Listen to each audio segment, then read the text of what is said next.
Alrighty guys, we're back for some Boros Burn, and this is a Streets of New Capenna standard build. We're going to go over the deck, then hop right into some ranked, but first things first, for anyone who may not know, I'm Red Cat, and I play aggro decks, and any decks with red in them as well, so I hope that sounds fun to you guys.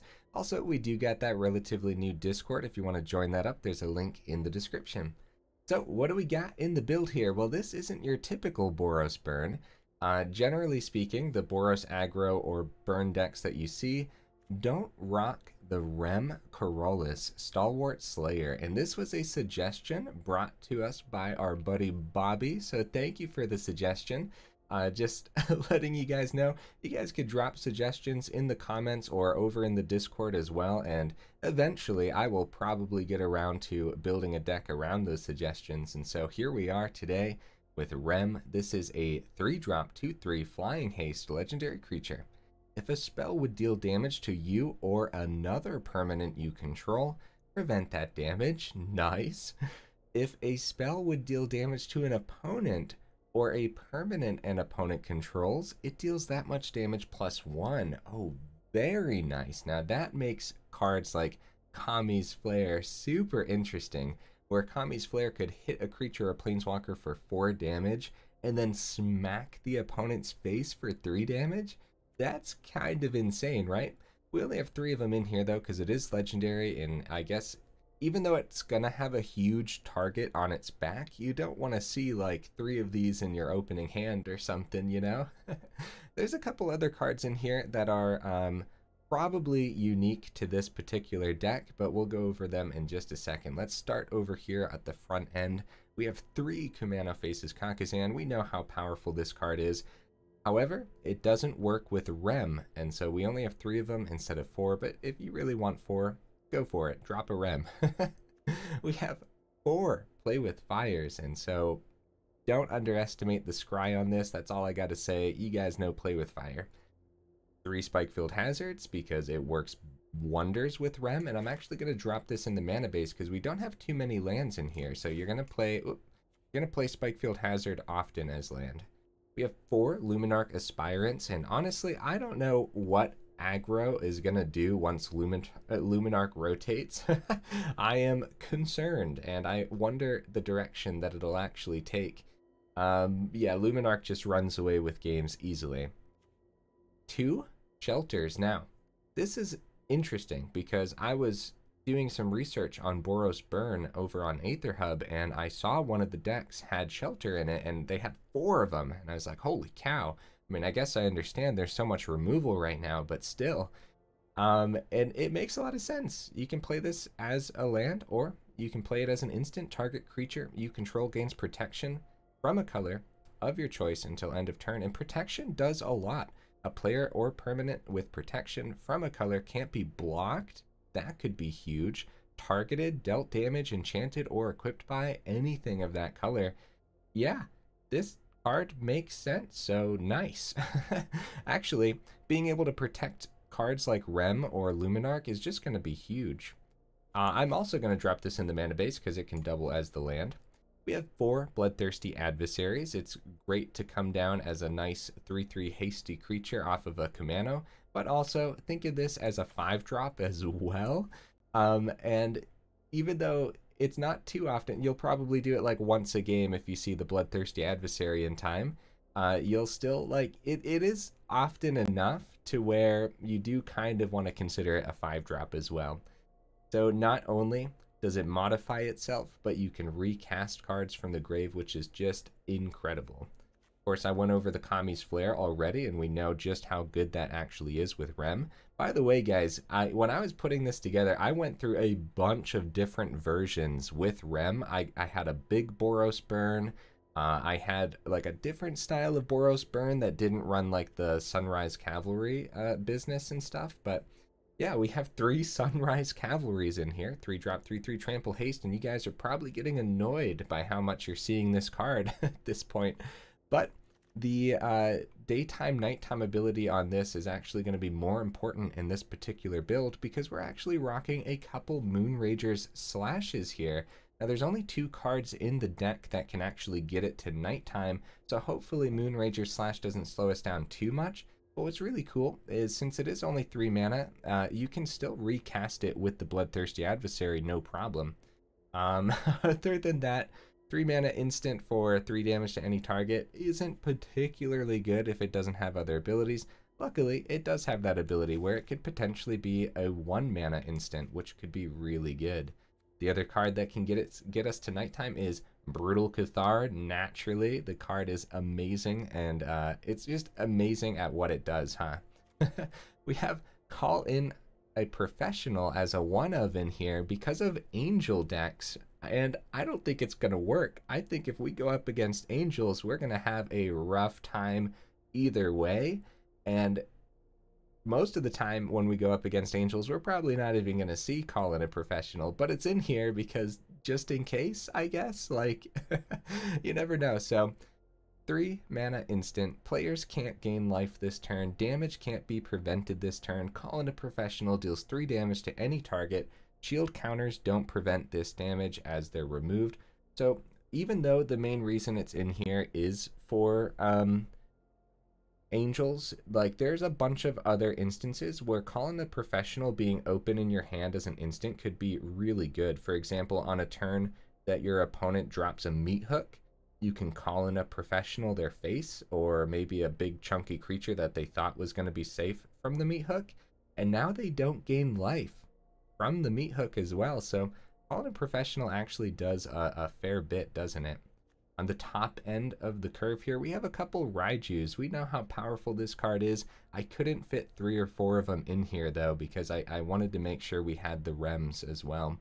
Something to note with the deck, I know I'm probably taking too long to go over such a simple build, but like turn 2 Luminarch into a turn 3 Rem is actually just freaking beautiful because it becomes a 3/4 flying with haste if you plug the counter off the Luminarch into the Rem, which is actually just really good, isn't it? Okay, what else do we got here, guys? We got a Cave, a Seat, 3 Den of the Bugbears, a Crucible of Defiance, as well as our dual land. No Snarls this time round. Got some honorable mentions over here. I didn't go the Hopeful Initiate route, but dang, this card is good, and this is what you usually see in those Boros Burn builds, or Boros Aggro, whatever you want to call it. Strangle. I thought it would be really darn cool to have like a 1 mana deal 4 damage to creature or planeswalker while Rem's out there, but I do think that the sorcery is going to hold this deck back a little bit too much. Kabira Takedown. I think we have enough removal in the build, especially with the 4 with the Kami's Flare, and the deck doesn't know how to go too wide, and then also the Shelter is probably just going to be way better as well. Royal Eruption. Yeah, this is an interesting choice, right? I think the sorcery is going to hold us back, though. I really do, especially if we want to switch it to nighttime for the Moonrager Slash, or for the Moonrage Brute for that matter, or even just getting extra counters off the Cavalier. Did I call this Sunrise Cavalry again?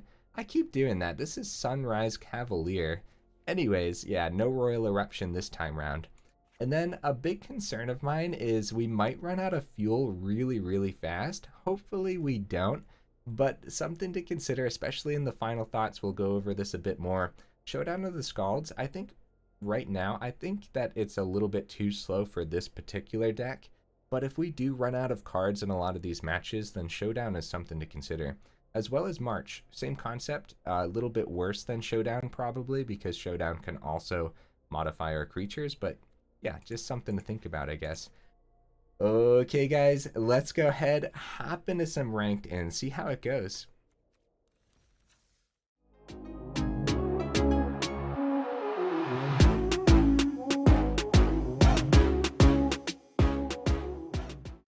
See if we can get right into the first match. I did some test matches with the other versions of my Boros Burn builds, and they were very different versions. But it was taking me a while to get into the test matches for some reason. This one didn't take that long, that's good. The one thing we're going to notice right away with the deck is that, like, because we're playing, like, So many powerful cards. It's essentially so close to the Boros burn that's being played all the time anyways. I'm actually going to keep the Hazard open for just in case they play something that can get hit by it. Okay, Ranger class. We got some mono green. Actually, I think we can get over mono green, right? I hope so. Start by getting the Luminarch down and hope that it doesn't get gobbled up by a Blizzard Brawl right away. Yeah, this is one of those matchups that we really want to go first, but honestly, when don't we? You know what I mean? Okay, we can Moonrager slash next turn to take out the wolf, and I think that's probably worth it. Oh, Pack Leader can get hit by the Hazard though, and we can go for the other Luminarch. Oh, Kami's Flare. Holy cow, we just got stacked. Holy cow, guys. Yeah, we're doing all this right now. Doing all this right now before they can, like, Snakeskin Veil on their turn. That's brutal. Well, we know Mono Green has a lot of ways to recover a board state, and as soon as they get their 5th mana, then I'm very scared. Old Growth Trail. Okay, at least it's not Chariot. So, really don't want to trade here, but if it is a Veil, honestly, the other Luminarch's probably okay. Also just swinging in with Cavalier. I'm pretty sure they... Yeah, let's buff this to 5. And swing in. That's probably the best bet, right? Because Luminarch just getting over things. If it's a... Okay, I was going to say, if it's a block, then it might be a Snakeskin Veil to trade, and then they get that ramp. Okay, the 5th mana has... Oh, Oddity, okay. Not too bad. They go for the swing. If we draw a land, it's looking really bad for them, unless this is something fancy. We have Tamiyo's Safekeeping to gain them a little bit of life, but you'd think they would have done that last turn. We got that land. Let's get that Raiju down. Alright, plug a counter into everything. GG. We didn't... This was just like normal... The usual Boros for the first match. That's okay. That's fine. I mean, it's like I said, we have like all those powerful cards packed in, but then we're also rocking the Rem. Moonrager slash didn't get a chance to actually do anything there because we didn't actually get a chance to play our Cavalier. And so... I don't like not having a 3rd land, but we do have 25 potential lands in here. And a turn 2 adversary isn't too bad. We should be able to draw at least a Spikefield Hazard or something. There we go. That's good. That's good news. See if they go turn 2 Magda. It's been forever since I seen Gruul rock the Sentinel Magda combo. Aw, it's gonna be more mono green? Really? Oh, the fancy mono green. Ooh, very fancy mono green. This is elves, guys. Let's go. That's exciting.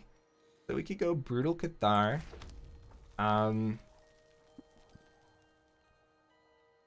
want to hit as much over there as possible, and I'm gonna start with the Cathar, hitting the War Master. So they don't continue to... I think it was War Master there. Because, like, we could have taken the Blight Blade and swung in, and then if they end up killing the Cathar, then all they're getting back is Blight Blade and not like a War Master, and then we could kill the War Master with some burn. But starting with the Cathar lets us start like the daytime nighttime cycles, so maybe Moonrager could cost 1. I don't know, actually, complicated plays here. I'm trying to think through them, but oh, yep, so they do get the War Master back. We can still take it out. Get it to nighttime. A land is not too shabby.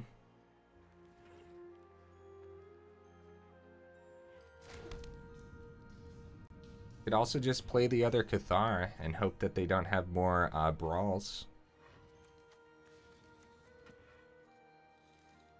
We also might not want to worry too much about their elf warriors that are only happening once per turn. We pass, we pass. Okay, it's the Cathar, I think. That's fine. That's okay. They have more removal for it than it is what it is, I guess. Realm Walker is pretty scary here. Being able to play more elves off the top really opens up their library. So, like, we want to kill that as soon as possible, too. Oh, man. Oh, man. Alright, good news is we get it to nighttime, and unfortunately we got to use a lot of this burn on the opponent's board. Seat of the Empire, I wonder if I play that as a land. We'll keep it back for now. So let's get it to nighttime. No attacks. I'm excited because Moonrager Slash actually gets to do something here. So we have the Call in a Professional and the Slash open. And as soon as it sticks, I'm going to take these out.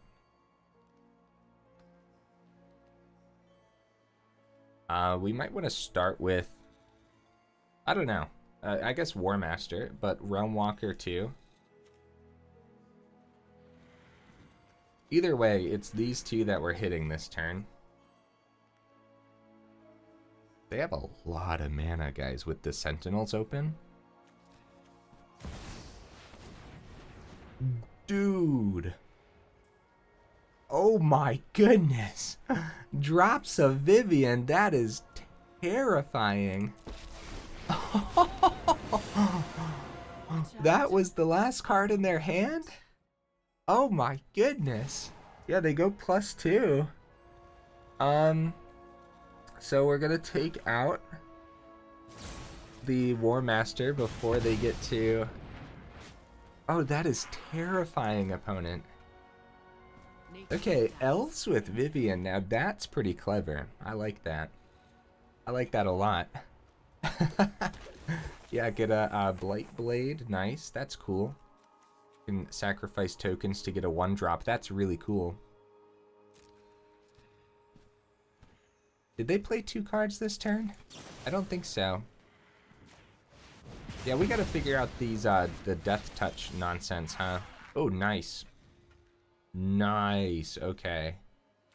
So, actually, though, playing one of these back, too, could be pretty good. This has First Strike, so that's good, at least. I think we go Rem. And we'll swing at Vivian. They've really kept this deck's attention away from their face. The Brute's First Strike means, yep, chump block. 2 gets through to the Vivian. We gotta do something about that, guys. We really gotta do something about that. I'm gonna keep Seat in hand still for now. Mainly because we might have to take out some rhinos. Now what do we have? But, put any number of creature cards milled this way into your hand. Oh no. Oh no. Oh! Oh no! They just stocked their hand. What? They hit 4 creatures out of 5? Oh, Realm Walker, okay. They still have 3 mana if they want. This is gonna be an uphill battle, guys. We really gotta take out Vivian next turn. Probably start.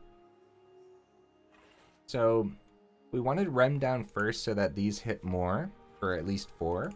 And we'll probably go for the Moonrager Slash and keep the Call in a Professional for now.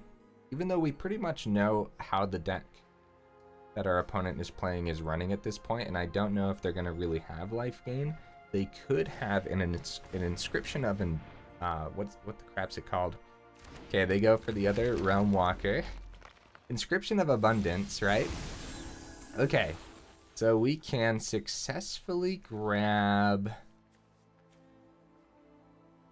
Full swing at Vivian. Okay.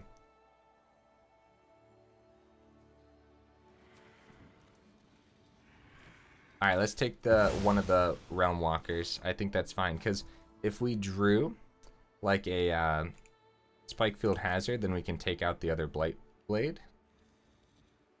That was my thought process there. I still think the seat is fine. Either way, swinging in the air at Vivian, what we do, we go like this. We go like this. Auto pay. We got to get rid of that Vivian regardless. This hits for 4. And then it didn't have to hit for 4, by the way, but we got to get that Vivian out of here. Actually, if we would have taken the Blightblade, we could have swung with the Adversary because the second Realm Walker was only a 2-3, so this one actually could have gotten through if we took the Blightblade. And now Cathar, if Cathar gets removed, that's really bad. Let's just hope they don't have another Blizzard Brawl in hand. So many elves. So many elves, guys. Somebody send a burn down the house. Send a board wipe, crush the weak, something. Oh man, this is fun though. Seeing elves in ranked is a good time. You know, it's like it's working out for them beautifully. The Sentinels just being able to play everything out. Cave, okay. Okay, so it's gonna go back to nighttime.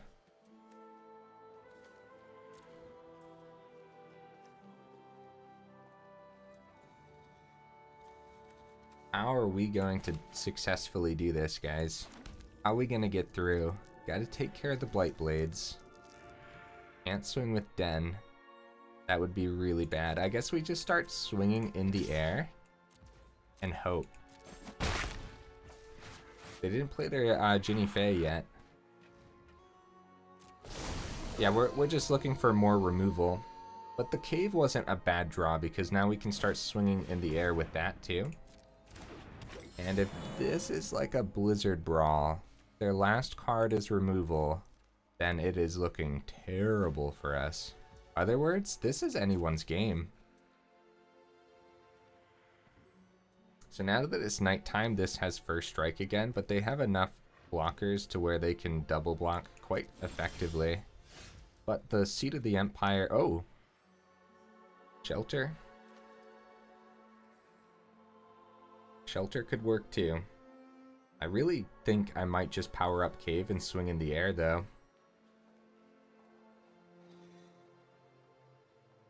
But it could be really good if they end up double blocking here well enough.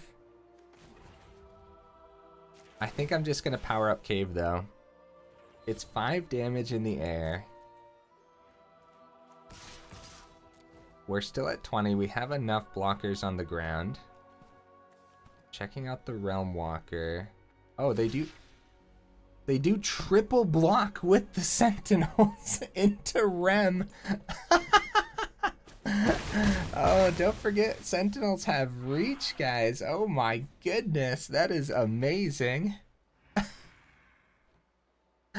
Luckily, Rem wasn't doing too much except swinging in the air there anyways, but that is amazing. I'm like, they were tapping down the Sentinels every single turn, and so okay, we got to get this back to daytime so we can take another Blightblade. We're not seeing our burn right now. Have Lair open.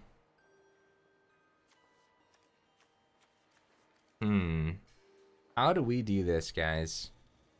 I guess this turn we can attempt a combat trick with the Brute and see if we can clear up some of their board. They might just take the 3 though.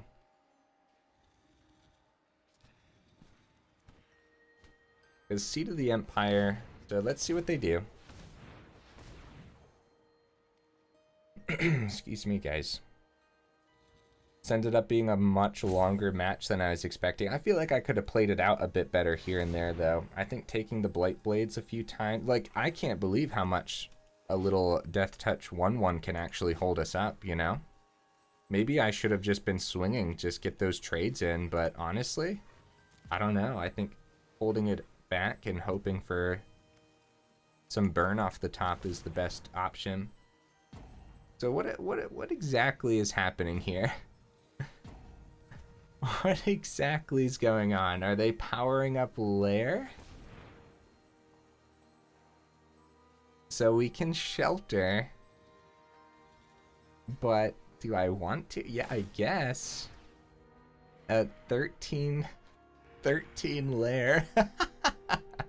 This is an amazing match, guys. Oh my goodness. Alright.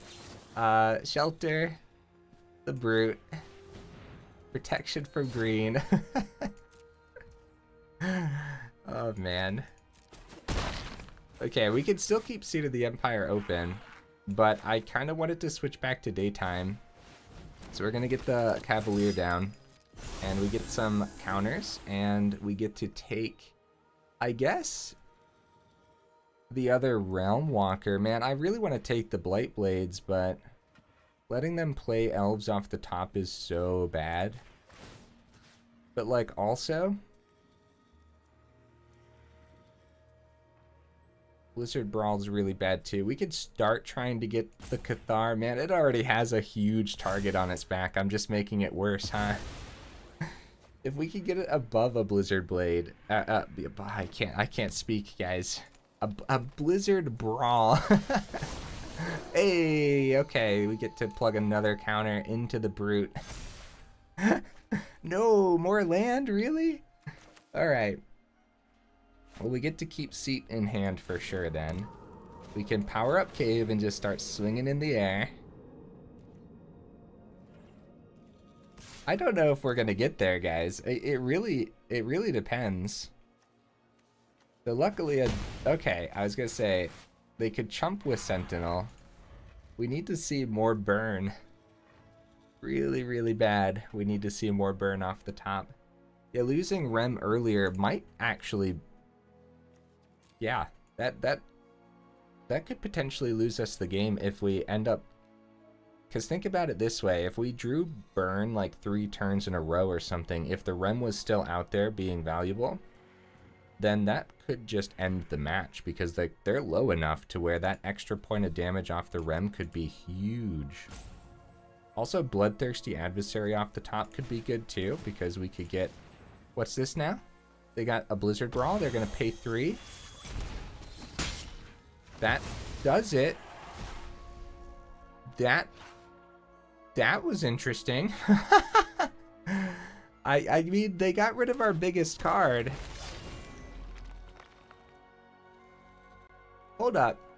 Yeah, what was I thinking plugging counters into that? Blizzard Brawl does it with the Death Touch anyways.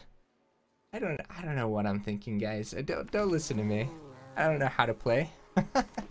They're really low though. The Ward 3 is so good.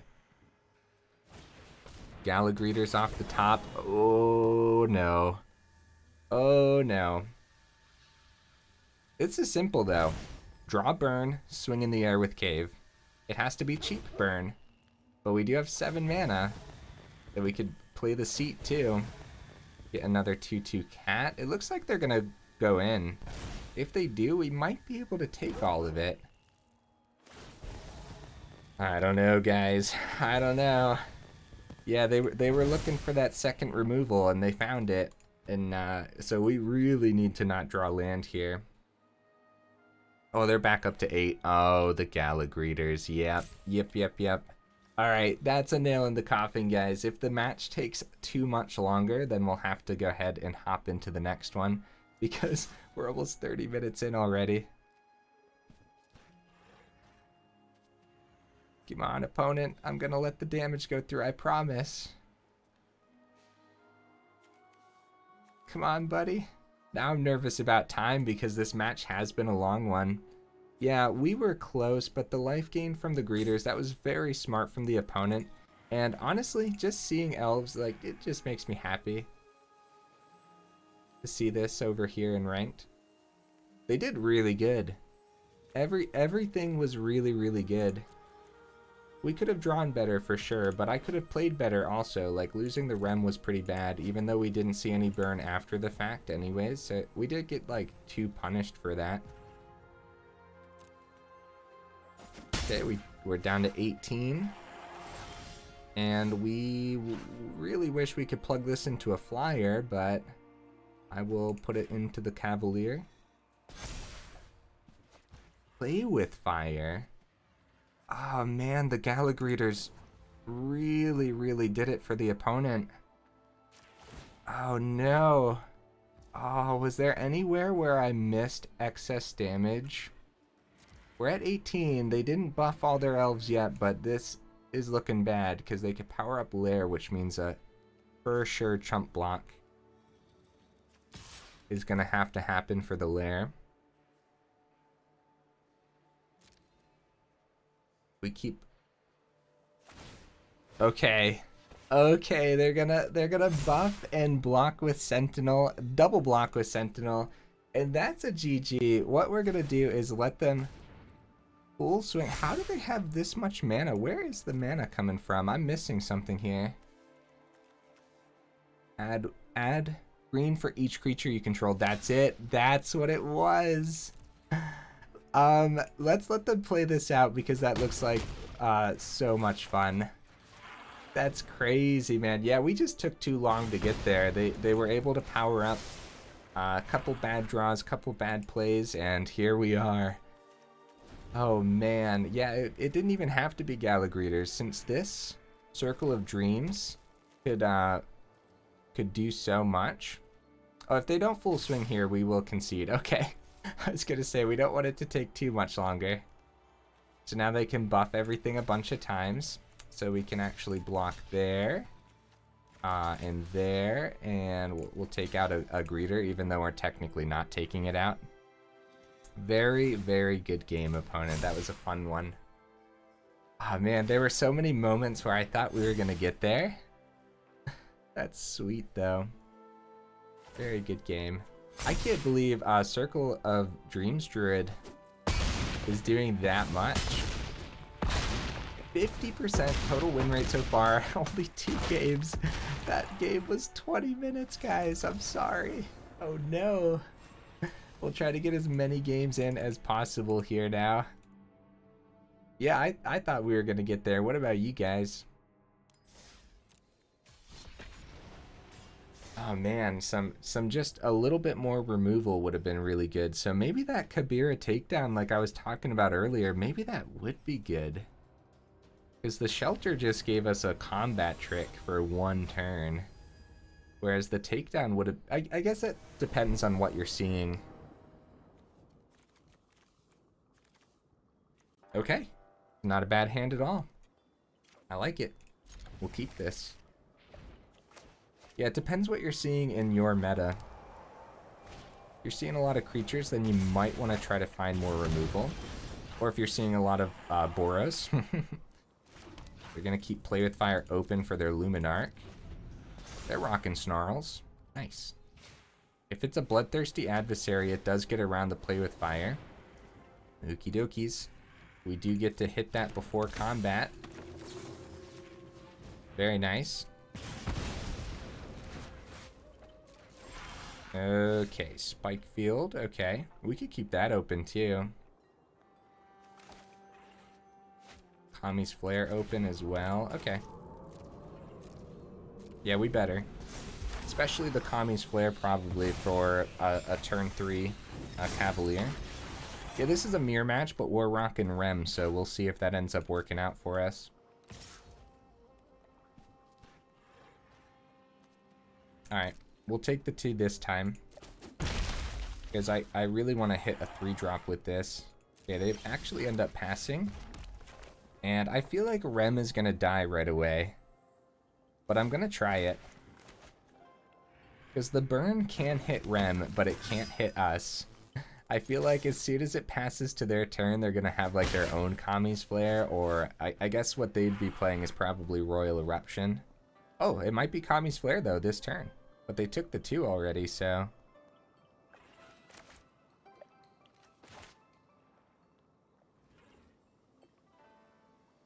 I wonder. I don't know. Honestly, dropping Seed as a land and getting Raiju down to buff the Rem seems really valuable here. Swing for 2. Do they drop a land? They don't drop a land. Oh my. Moonrager Slash. All of this seems pretty good. Like, honestly, just going... Yeah, we don't have a... Yeah, no, it's Raiju. Let's see. Let's see how this ends up working out for us. So this gets us a modified creature. Hopefully Rem. Nice. That's sweet. So now if we can get Rem above whatever they can do for the burn. Bloodthirsty Adversary. It looks like they're missing mana, which really sucks. Because this would have been a beautiful test. Can actually do this. And drop the Adversary. And full swing. GG opponent. Oh my goodness. Yeah, missing a land really sucks. Hey, Rem did a thing there. That was cool. I like it. That was pretty sick. Whoop. Must be... Oh, that's my daily wins, isn't it? I was like, oh, I'm completing quests. But I think my only quest that I have right now is play black and blue spells. Which, generally speaking, those are my least played colors. So I'll have to get that whenever I don't know. I don't know the next time I'll play black or blue, honestly. I'm trying to think. Probably... Maybe Rakdos? Maybe. It depends. So it's not a bad hand. We definitely go turn 1 Spikefield Cave. That way we can turn to the Luminarch as soon as possible. Start getting that nice and buffed. Yeah, drawing the 2 shelters as our land means Raiju can't come down on 4 without another red source. Nice, portable hole. They didn't even drop a land yet. They were so excited. There's the land. They were so excited to drop that portable hole. So we are going to go Kumano here instead. And I guess we should probably play one of these as a land in case we top deck a red source for Raiju next turn. Got some control. Oh, artifact control. Okay. Okay, I've been seeing this around. Yeah, this is scary. The artifact control is pretty scary.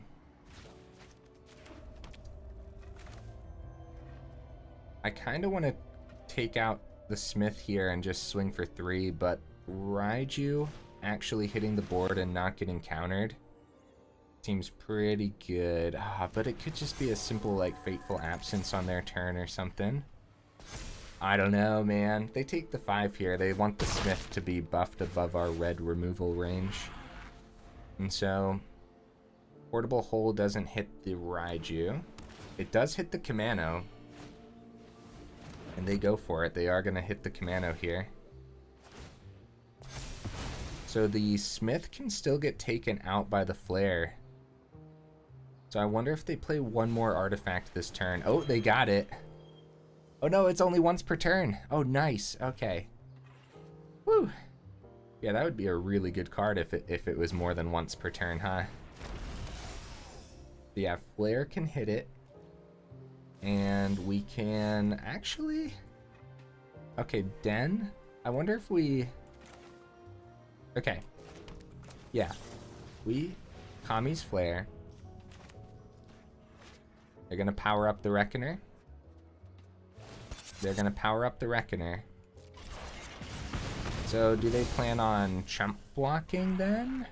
I guess that does make it so that way we can't... We'll just keep Shelter open this turn then. They might take the 6 here. Whoo! Down to 8. Oh my goodness. Now let's see if they have some spot removal. Because if it's a board wipe for the Raiju, then I believe the board wipe gets around protection. Double check here. Can't be blocked, targeted, dealt damage, enchanted, or equipped. Yes, I believe board wipes get around protection. That hasn't come up too often these last... Okay. Something's up. Something seems fishy here. Honestly, powering out Den could be cool, but just keeping the Shelter open I'm looking at the board like, did I miss something? I think this is spot removal, guys. Which means Shelter could win us the game. Protection from blue. Wait, did we not get the damage through? Wait. Oh, GG, opponent. I thought... Oh, Raiju's other creatures. Oh, man. Oh, that could have been bad, guys. I should have played Bloodthirsty Adversary and gave the counter to the adversary and then swung in. Then it would have dealt that one extra damage as well. And then whichever one they tried to remove, we could have given Shelter to. Whoo, that was close. Okay, don't make a mistake like I did. I got a little carried away thinking Raiju was gonna ping that one, that last damage through. But that Shelter though, huh? That was cool. All like credit for the Shelter on the top deck for Boros on Aether Hub. Like I said when I was going over the deck, they were rocking 4 Shelters. And I can see why. Alright, let's see if we can get one more fast match in. 3 Luminarchs. I mean, we don't have a turn 2 Luminarch, but when you see this many...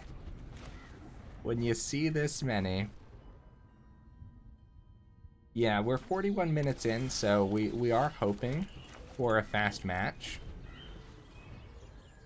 And I think we can have a fast match. I think that 20-minute game was a little bit of an oddball. Uh-oh. We can't hit that with the Play with Fire. Do we try next turn? Sure. We'll take out Thalia next turn. Instead of playing a Luminarch.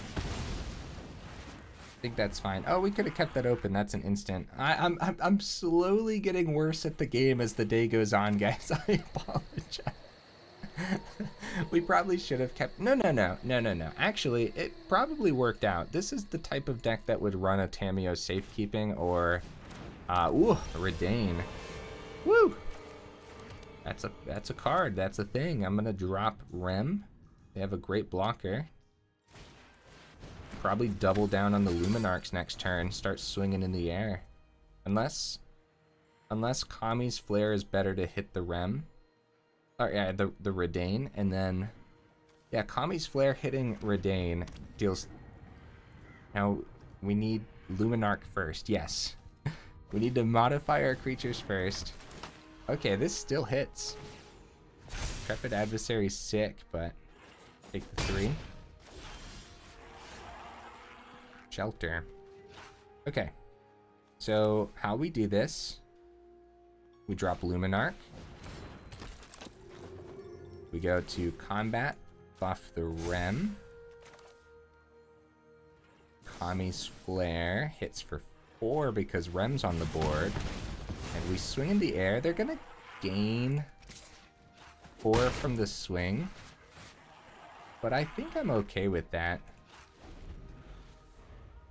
So this is probably human aggro, Naya humans. So we're probably looking at Howland Owl. Oh, Cathar takes the Rem. Oh, crap. They want to hit Rem because, yeah, because if we're a burn build, then we can really take things out quite effectively. If they save this, it would be a mistake to save this as a blocker, since it can gain so much and slip right by the Luminarch easily.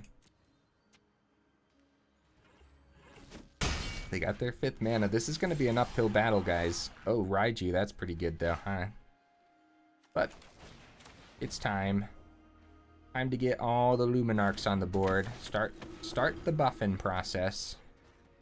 Should I put it all into one? I don't know. I don't know. I guess not. If we spread it all out as 2/2s, could be a Fateful Absence in the opponent's hand. If we spread it all out as 2/2s, we have a threat of a double block for the Cathar and a trade with the adversary. So, I think that's fine. Are we gonna get this damage through, huh? What are you guys thinking? Another Cathar, that's bad. That's really bad, actually. We really need to see our burn off the top here. So now they can, if they swing and we take a double block with the Cathar, then we get our Rem back, but they get to gain another 4. So I think we would take the Cathar's damage in hopes that we just draw some of our removal. Okay, they actually end up passing it here. And Raiju is pretty good. Everything about, let's just go, let's do it. Let's just go full aggro. They're not going to trade Adversary. How do I want to do this? Make sure that these trade with the Cathars as well. I think they can take this damage though. That's scary.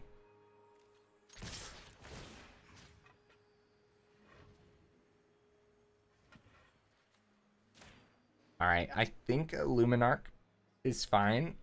Because they have 2 open, so it could be one, their own Kami's Flare, or maybe a Fateful Absence.